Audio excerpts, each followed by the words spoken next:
What's up, y'all? It's Daniel Litwin, the voice of B2B, and welcome to another Premio podcast out of the ISC West 2025 trade show, where we're talking everything security and surveillance, and more importantly, connecting the dots with how edge compute is supporting some of the most cutting-edge solutions and services out there, and laying the groundwork for the evolving trends that are shaping a more decentralized, data-rich security and surveillance industry.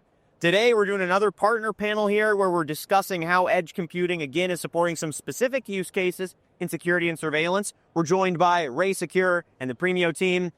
Let's go ahead and get some quick intros. If y'all could tell our audience who you are and who you work with and your position. Absolutely. Alex Saplik, CEO of RaySecur, and I really appreciate the opportunity to join you today. Absolutely, man. Welcome. And on the Premio side? Absolutely. John Lam here, VP Sales at Premio. Perfect. Very happy to have a RaySecur here as well.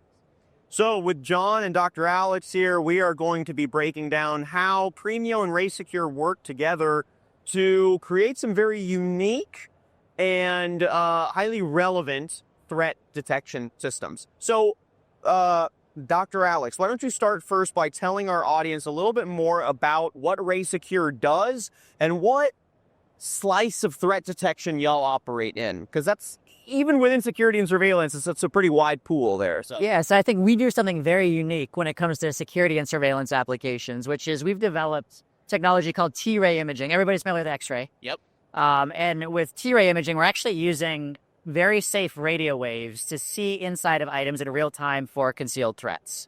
Right. So think of it almost like looking through your iPhone camera, but instead of seeing the world around you, you're actually seeing hidden contents inside of things.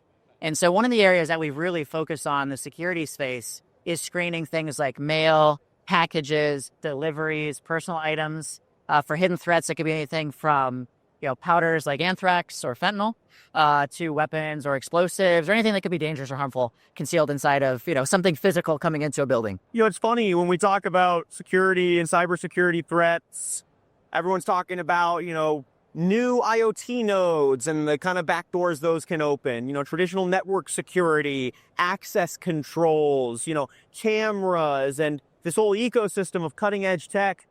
But maybe folks take for granted a little bit that mail security is still part of the equation here. I don't know. Tell us a little bit more about that, because it seems like in the larger conversations of the industry, mail security isn't always front of mind, but it's one of those foundational aspects of security where, if someone's trying to sneak something in, they might slide it into an envelope. So it's a great point. And it's actually, something, it's a really an important physical security gap that we're trying to highlight. Interesting. Right. And if you think about it, what you mentioned is the fact that, the front door is very well protected. Yeah. Right. You're walking into a building, you're going through access controls, you're on camera, there's multiple layers of security. You can't just walk into a corporate office, push the button and go up to the top floor in the elevator. Right. Every piece of digital communication is being scanned for cyber threats. Right. Every email, every piece of digital traffic, right, is going through multiple layers of security. But it's kind of mind-boggling that for the cost of, 50-cent stamp, you could send a threat that 9 times out of 10 is going to go in exactly to the intended recipient without any kind of security screening. And that's really the gap that we're trying to address. Screening mail, I guess, has been a part of certain institutions. When we think about, prisons will screen mail, or if you have, a really high net worth or VIP political individual, they might have their own small ecosystem of checking mail, making sure there aren't any illicit, items or weapons or explosives. But at a scaled level, how much of a gap is this really when you look at campus security, corporate security? Is mail detection front of mind? And if not, why do you feel like this is still a gap when it feels like it's such an obvious aspect of security to have in check? You're right. It really is a sort of a very obvious foundational aspect of security, but one that is often overlooked. If you look at in isolation, a lot of people think about mail security events as sort of one-off or isolated incidents. Right. But if you kind of take a step back and look at the aggregate data, it actually happens a lot more often than folks think, with impacts to business interruption, brand reputation, when it comes to a business continuity, and then the evolving nature of these threats. Right. In the past, these threats oftentimes turn to be benign hoaxes. Right? Somebody is upset about someone, they're sending in some powdered sugar. It causes a major hazmat incident, but at the end of the day, it was a hoax. What we're actually seeing recently is a trend to more dangerous and more toxic substances. So something that hit the news cycle and the last presidential election cycle is fentanyl actually being weaponized in threats. And there are actually 6 state election offices that received mail that was laced with fentanyl that actually sent people to hospital and worse. So as you've seen some of these threats become really much more impactful, I think that's really kind of highlighted the gap in security here. Right. And has caused a lot more folks really to take a closer look at if what they're doing is sufficient. Right. Well, then that now brings us to RaySecur's solutions, specifically MailSecur, which Premio and yourselves have worked on together to bring to market. You mentioned this already, right? Leveraging T-Ray technology to be able to, without having to actually open any envelopes or dig through mail, be able to detect if there are anomalies inside of a closed package. Tell us a little bit more about y'all's vision for MailSecur, how it's meant to work, some of the technology under the hood, I guess the mission statement for it in practice. Yeah, really, what we're focused on is safe, accessible detection. Okay. And if you think about kind of traditional methods of seeing inside of things, in the security space, X-ray has really been the predominant technology. X-ray is great for looking at large items to look for large explosives, things that could take down aircraft. It's very difficult with X-ray to see small quantities of powders, liquids, the things that make up the most types of mail threats today, right? And that's really where our technology comes in, is a system that is no bigger than a desktop copier or printer. There's no harmful radiation, so it makes it very easy to deploy. And because it's so intuitive, it's live video imaging, existing staff, it's very easy for people to use without a lot of training. So there's a lot of tech under the hood and a lot of the compute, right, that we rely on to process that data makes it really, really easy and intuitive for our users to interact with the system. Right. And that's really what allows us to provide this type of security at scale now for the first time. Definitely. I actually had the chance to go check out the MailSecur product myself. I got my own little demo, and I got to see there's a lot of moving pieces. You have the software, there's a lot of connectivity to connect with your on-demand experts, the T-Ray technology, obviously, and the various algorithms you have. Obviously, the compute, brain behind that operation needs to support that varied, but still, for the end user, simple kind of accessible threat detection. When y'all were designing the product, what were you looking for out of your compute under the hood, right? You knew you had all these moving pieces, but what exactly was on the radar in terms of processing power, maybe even, AI compute, connectivity, anything like that? Yeah, well, I think you touched on a lot of the main ones. Okay. First and foremost, though, we are deployed in critical security applications, right? So that means our customers require a high level of uptime, right? Robustness, uptime is critical. If one of our systems goes down, right, it has significant impacts to our customers' operations, right? So that sort of robustness, uptime is critical.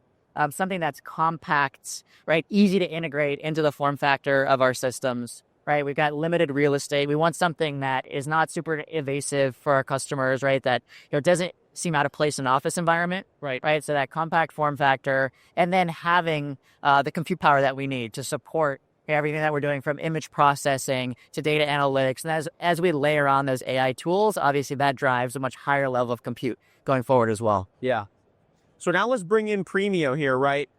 At some point, the RaySecur team reached out and said, hey, we're looking for some compute to support MailSecur. So tell us a little bit about what, RaySecur came to y'all with and how that started to influence your strategy for sifting through the Premio product portfolio and picking the right solution for MailSecur. Sure, of course. We've been partnership with each other for many years. Okay. Especially, I still remember during the pandemic years. So we did spend a lot of time collecting a lot of information, especially your hardware requirements, software requirements. So we want to understand the true bottleneck and how can we really implementing a optimal solutions. At the end, we will need to deliver the solutions, which is fitting your form factor and then multiple with expandable, feature sets. You already mentioned all the connectivities, all the performance, maybe with the graphical interface as well. So we deliver with a lot of technology components, not just a CPU, but also graphic, from a media, graphic processing power, So at the end of the day, we turnkey to you a possible solutions. So we spend a lot of time. In fact, we already transforming from first generation to already second generation. So we're definitely looking forward to continue our venture for the next generations. And we believe we, as a technology partner with RaySecur, we definitely want to deliver you the latest and the greatest possible from our solutions. Love it. Love it. So walk me through what the process of, actually testing the compute and collaborating to fine tune this integration actually looked like. I'd love to hear from both of y'all, right? Let's start on the RaySecur side. Once you chose a partner, what was that product development process like? And what kind of support did you find that you had from the Premio team? Yeah, I think there's a couple of things. So one, just being very clear on our requirements, right? In terms of the compute processing power that we need, in terms of robustness, power consumption, right? And those basic parameters around defining those requirements. But more important than that, then it's really finding a trusted partner, right? That as those evolve, right, we can continue to work and innovate with hand in hand. Because we're not static, right? We're continuing to push the envelope, and having a partner that can be very accommodating in that regard is super important. Definitely. Yeah, definitely. In addition to all the technology solutions we're bringing on the table, behind the scene, we have to consolidate all the solutions, logistics, management. Nowadays, we are actually dealing with the tariff, prevailing right now. That's another major a goal we need to achieve, and behind the scene we need to manage that. And we are proactively working with our R&D center as well, with the supply chains management as well. So I think everything above to deliver more mission critical solutions. Love it. And I will say, to that end, we have some experience working together there, right? Having worked through COVID, right, and a lot of the supply chain issues in COVID as well, and a good track record of that kind of collaboration. It's primed you for some of the shifts we're going to see maybe in the larger supply chain moving forward. Yeah, I love it. So you mentioned, the world of threat detection is constantly evolving. I'm curious what that looks like on the RaySecur side of things. For something as legacy, but also as standard as mail detection, right? What are some of or mail threat detection, excuse me. What are some of the demands that you guys are getting from your end users on new algorithms, new types of threat detection, new layers of processing at the edge that are now being put on y'all's shoulders, right? That's defining how you further iterate on MailSecur. Yeah, well, everything that we do is really driven by a couple things. One is, speed of throughput, right? How do we process more faster and do it more efficiently, right? Right, and do that without sacrificing and enhancing accuracy of detection as well. And then oftentimes, mail handling is still a very manual process, right? And if we look at, staffing shortages and the ability to really do more with less, yes, right, really drives a lot of these technical requirements to say, how can we continue to innovate, layer on, AI enhancements, right? So we're making it easier for our operators to flag anomalies, right? To do it faster, better. At the end of the day, keep our customers safer. Yeah, love it. And from our perspective, we also want to enable, and in addition to those features, we want to make sure the hardware is manageable, maybe with remote management control, with automatically watchdog features, and with optimal power consumptions, thermal performance. So everything overall, we also try to increasing the reliability of the machine, so that at the end of the day, you have a more mission critical can be achieved. Yeah. I mean, I imagine low maintenance is a huge aspect here, right? You don't want something under the hood that, is going to need to be maintained constantly, obviously, but especially in the kinds of deployments where the MailSecur is going to be operating in. There's already the slight barrier to entry, right, of just understanding the system and making good use of it and helping train y'all's clients, right? Last thing you need to is the extra layer of, all right, now here's how you maintain the thing constantly and update it constantly, et cetera, et cetera.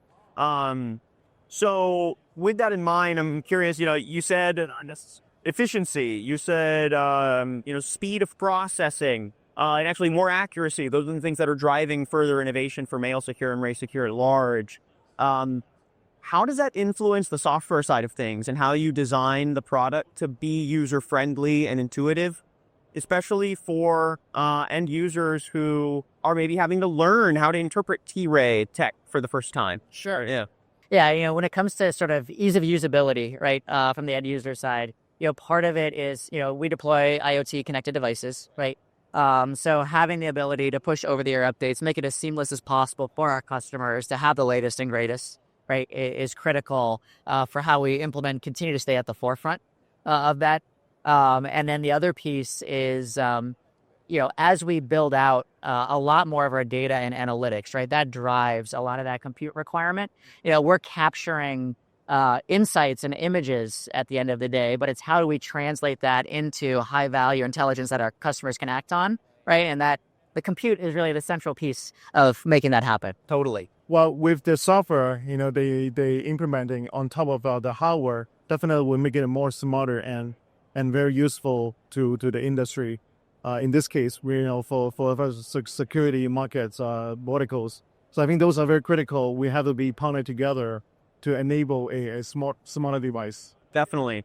And if you could just give us a peek too under the hood for the Premio Edge computer that's in the MailSecur, what are some of the features, the unique modules and GPUs and processing power under the hood there that are making these kinds of use cases possible? Definitely. I mentioned earlier that we've been transforming. Yeah. So I'm sure as we go along, maybe the next generation will involve more AI inferencing. Maybe we require more a graphical performance requirement.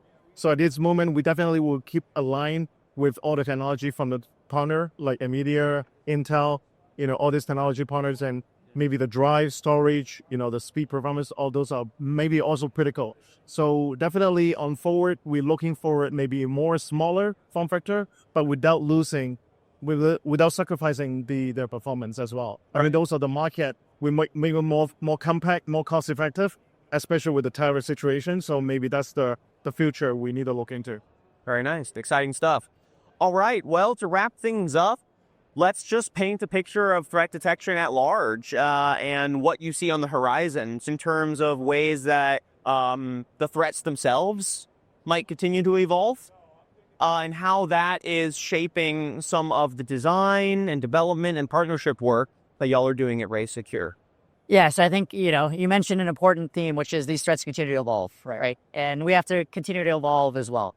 The evolution that we see there is these threats continue to become smaller, but potentially more harmful and more impactful. If you look at just the toxicity of a few milligrams of fentanyl, right, and the harm that can cause.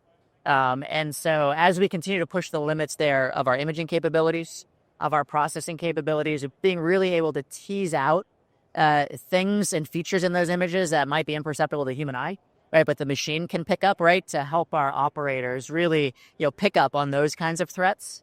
I think that's one major theme. The other is really the need for the technology to meet our customers where they are, right? And an increasingly mobile and connected world, it's not just at the corporate office, right? It could be in an executive's home, it could be traveling with their, security teams, right? Low power consumption, the ability to operate off of a battery pack, for the good part of a day, which is one of our current new releases, right? That's running off of kind of battery type operation, right? So more mobile, right? And really that enhanced layer of security to keep up with those threats. Nice. Well, I'm excited to see. I guess I'm not excited to see the threats evolve, but I am excited to see how threat detection and the sort of counter element here continues to meet the unfortunate but very realistic demands of the times. And I know that y'all's partnership will continue to support the evolution MailSecur and RaySecur at large. So I'm excited to see how that partnership evolves here in the future. For now, we'll wrap it up. Thank you again, RaySecur and Premio. Again, folks, we've been chatting with Dr. Alex Sapek, CEO of RaySecur, and with Mr. John Lamb here at Premio. Dr. Alex, if folks want to learn a little bit more about the work RaySecur is doing, maybe they want to get their hands on MailSecur, how can they get in touch? Yeah, RaySecur.com. Reach out directly. We've got a lot of great content online, some great videos, and the team is happy to support. Lovely. And on the Premio side, how can folks learn more? Of course, premioinc.com. Easy peasy. You can find us easily. Cool. All right.